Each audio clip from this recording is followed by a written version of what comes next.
منمه چې بادشاه د ټول جهان زمونږ یو دی. شعر داسې څه چې مطلب ته سوکلي شاعر ته د قام سترګې ویلې کېږي.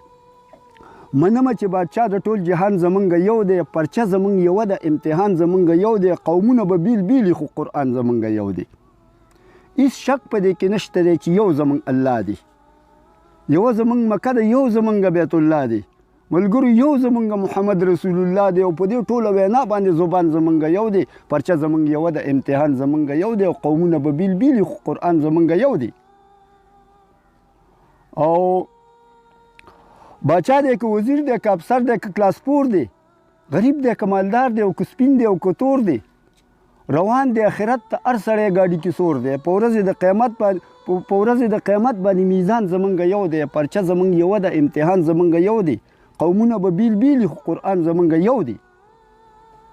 او د چا سره موټرې دي، بنګلې دي او دولت دی، د چا سره خرګاډی دی، لاسګاډی دی، غربت دی، او د چا سره هېڅ هم نشته خو خدای ورکړی ډېر عزت دی. زبان جدا جدا دی خو اذان زمونږ یو دی، پرچه زمونږ یو ده، امتحان زمونږ یو دی، قومونه به بیل بیل خو قرآن زمونږ یو دی.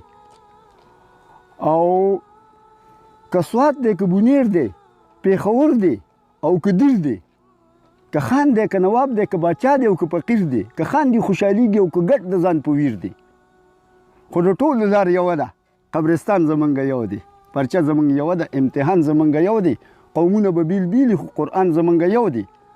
او سندی او بلوچي او پنجابی زمونږ رور دی. د ټولو په شریکه باندې یو پاکستان کور دی، یو مو کلمه ده چې په دې کې ډېر لوی زور دی. مسجد او مدرسه او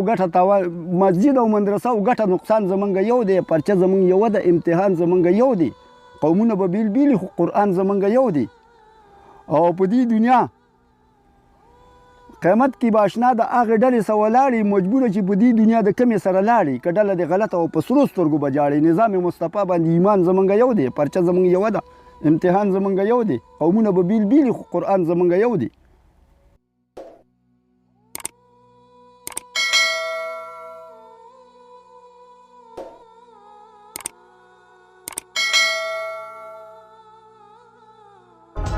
Please like and subscribe at World Pakistan TV.